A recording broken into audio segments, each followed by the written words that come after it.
हो रहा था, बस 5 मिनट और रुक जाइए, सबको दूर दूर तक जाना है। मैं सर को फ़ोन किया 2 दिन पहले कि सर जरूर समय दीजिएगा, और सर की मांग बड़ी ज़्यादा रहती है। इन्होंने जो बातें बताया उसको अमल भी करना होगा। हम लोग के लिए बड़ा सौभाग्य का विषय। देखिए, मैं सवेरे ही बता रहा था कक्षा 5 किताब में कि एक व्यक्ति जीवों को पकड़ के समुद्र में डालता है, दूसरा हंसता है। तो उसने पूछा तो उसने कहा, यही कक्षा 5 किताब में है कि जिसकी मैं जान बचाऊंगा उसका तो जीवन बदल जाएगा। तो हम भी जीवन बदलने का काम कर रहे हैं। बातें बहुत सी हैं। मैं सर से चाहूंगा, आग्रह करूंगा कि एक दिन कोई प्रशिक्षण हो, कोई सेमिनार टाइप का संगोष्ठी हम लोग करते हैं, उसमें सर कम से कम सवेरे आइए और हम लोग को समय दीजिए, क्योंकि बातों में ही सब कुछ है। और एक दूसरी शख्सियत संजय जी हैं, और इसके बाद भाषण समाप्त हो जाएगा, क्योंकि अजीत जी तो हम लोग है ये हैं, दया शंकर सर हैं, बच्चा जी हैं, जिनके कार्यक्रम से ये सब सम्मान का कार्यक्रम हुआ। मैं चाहूँगा बच्चा जी के लिए ताली बज जाए, क्योंकि हर एक व्यक्ति यहाँ पर विशेष है, और जो शेष है वही विशेष है। अजीत सर भी आप जानते नहीं होंगे, इनके पढ़ाए हुए बहुत से बच्चे कहाँ से कहाँ रसायन विज्ञान के बहुत ही विद्वान व्यक्ति हैं। हम परिषद के लोग से बहुत आगे तक जा चुके हैं, लेकिन अपनी बातों को सही देखिए। मैं तो देखता हूँ फेसबुक पे, राष्ट्रीय अंतर्राष्ट्रीय मंचों पे इनकी एक मृत्यु मीमांसा किताब भी प्रकाशित हुई है, कभी पढ़िएगा। और सर ने जो बताया, देखिए पैसा कमा के कभी इतिहास के पन्नों में स्थान नहीं बना पाएंगे। गौतम बुद्ध घर से निकले, चाहे भगवान राम निकाले गए, जो निकला या निकाला गया उसी ने इतिहास बदला है।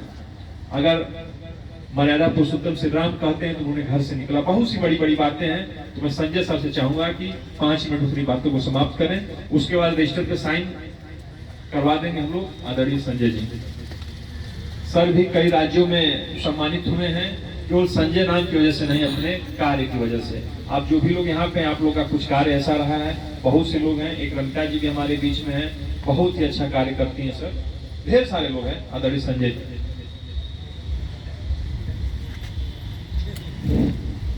आदरणीय doctor Vidyasagar Upadhyay ji, Shailendra sir, Ajit sir, Jaishankar sir, आप सभी हमारे शिक्षक बंधु,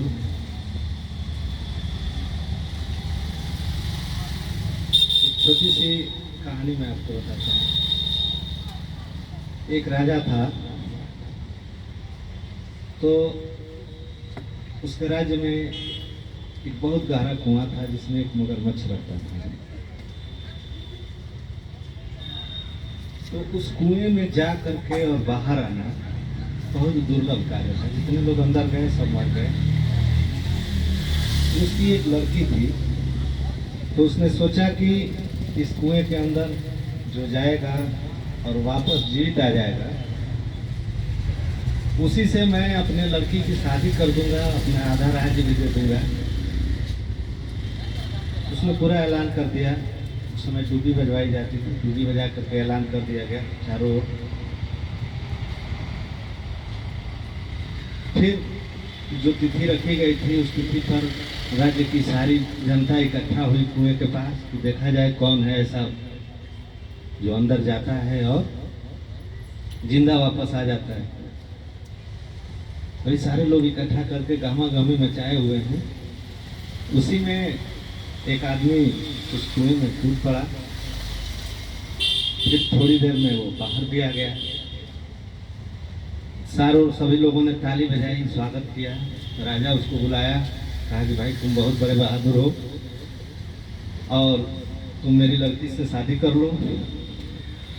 तो उसने कहा, ना भैया, हम शादी बिना करो। ठीक है भाई, तुम आधा हमारा राज दे लो। नहीं भाई, हमको राज नहीं चाहिए। ठीक है भाई, जो तुम सोना चांदी जो चाहो वो मांगो, वही मिलेगा। तो उसने कहा कि सब कुछ ठीक है,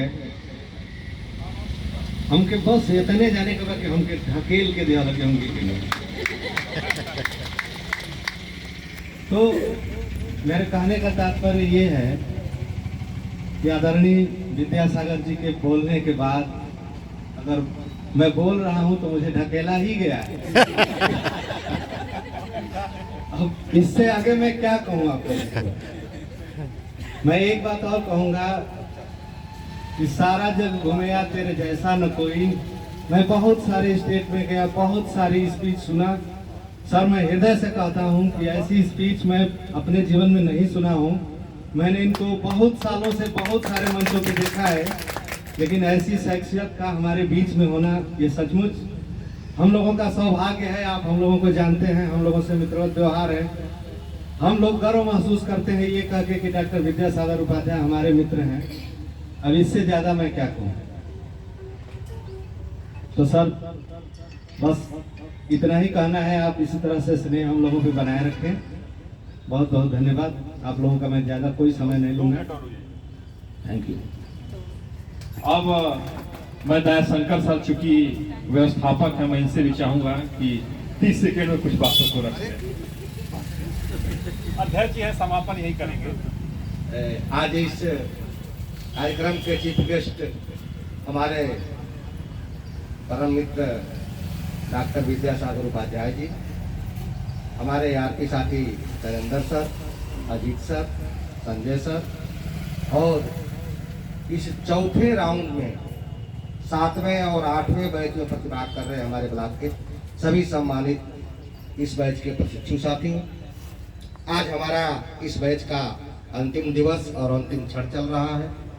पहले तो मैं आप समस्त का अपने बीआरसी परिवार की तरफ से, अपने आरपी साथियों की तरफ से हार्दिक स्वागत, वंदन, अभिनंदन करता हूं। और इसलिए करता हूं कि आप लोगों ने 4 दिन जो स्नेह के साथ हम लोगों के साथ प्रशिक्षण में सुबह से शाम तक अपना बहुमूल्य समय दे करके प्रशिक्षण को बेहतर रूप आप लोगों ने दिया है, इसके लिए हम बीआरसी परिवार आप समस्त को अभिवादन करते हैं, अभिनंदन करते हैं। साथियों, प्रशिक्षण में आने पर कुछ न कुछ चीजें जरूर आपको नहीं मिलेंगी, आपको कुछ न कुछ सीखने का अवसर जरूर मिलेगा। और मेरा एक मानना है कि अगर आप इतने बेहतर विभाग में अपनी सेवा दे रहे हैं तो आपको कभी भी अपनी सोच पॉजिटिव रखनी है। आप कभी भी नथिंग नो की तरफ मत जाए। हमारे साथी कुछ लोग अगर कोई नकारात्मक बात करते हैं तो मैं उनसे अपनी राय देता हूं। किस विभाग में अपनी सेवा देना समझ लीजिए, या इतने अच्छे विभाग में अपने को विराजमान समझ लीजिए। आप कभी भी जब पॉजिटिव सोच रखेंगे, ऊंची सोच रखेंगे, कहावत है कि अगर आप हवाई जहाज में चलने का सपना देखते हैं तो ट्रेन में तो जरूर चलेंगे। तो आप अपना हौसला बुलंद रखें और इस चीज के साथ कि आप बेहतर विभाग में नौकरी करते हैं, सम्मानजनक विभाग में नौकरी करते हैं, इन्हीं सब बातों के साथ पुनः एक बार हम अपने डॉक्टर विद्यासागर उपाध्याय जी का हृदय से स्वागत, वंदन, अभिनंदन करते हुए अपनी बात को विराम देता हूं। धन्यवाद। अब देखिए, इस कार्यक्रम का समापन होने जा रहा है। इस प्रशिक्षण का आज अंतिम दिवस है। आप लोगों से अनुरोध है कि आपके विद्यालय में तमाम ऐसे लोग होंगे जो फौज में, किसी सरकारी दफ्तर में या समाज में कुछ भी अच्छा कार्य कर रहे हो, उनको अपने विद्यालय पे बुलाइए। वो एक प्रेरणा का स्रोत होंगे और उन गांव के बच्चों के लिए शायद कुछ करेंगे भी। अंत में विद्यासागर जी के लिए मैं एक शायरी के साथ इस कार्यक्रम का समापन करूंगा। अपनी कुर्सी भी अंदर रख दीजिएगा। कि देखिए, बदलाव के लिए बदलना पड़ता है, और जो बदलाव दुनिया में देखना चाहते हैं स्वयं में लाइए। सर अभी भी अध्ययन करते हैं, आप लोग अपनी किताबों का अध्ययन कीजिए। जितनी बार किताबों को पढ़ेंगे उतना कुछ सीखेंगे। सर के लिए यही कहूंगा मैं, क्या बताऊं तेरे तारीफ शख्सियत में मेरे हुजूर, अल्फाज भी कम पड़ रहे हैं तेरे किरदार को बयां करने में। धन्यवाद। आप लोग कुर्सियां अपने अंदर लेते जाइए। एक कमरे बच्चा